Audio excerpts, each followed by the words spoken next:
కట్టెలు కొట్టే ఇద్దరి గురించి డేల్ కార్నెగీ ఈ ఉదంతం చెప్పారు.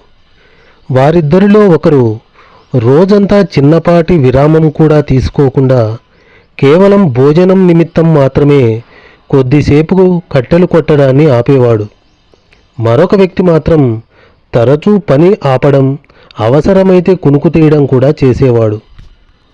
కానీ సాయంత్రానికల్లా నిర్విరామంగా పనిచేసిన వ్యక్తి విస్తుబోయేలా రెండో వ్యక్తి ఎక్కువ కట్టెల్ని కొట్టేవాడు.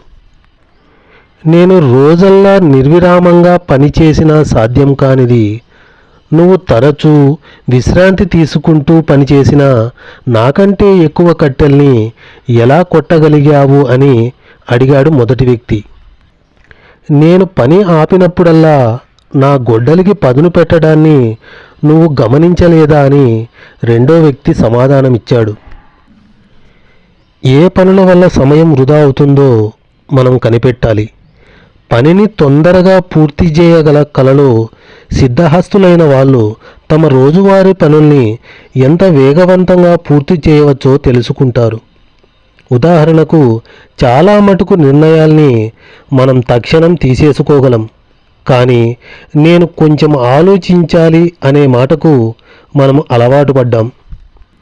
అప్రధానమైన అసంగతమైన విషయాల గురించి ఆలోచిస్తూ కొందరు సమయాన్ని వృధా చేసుకుంటారు. మెదడు ఒక అద్భుతమైన అవయవం.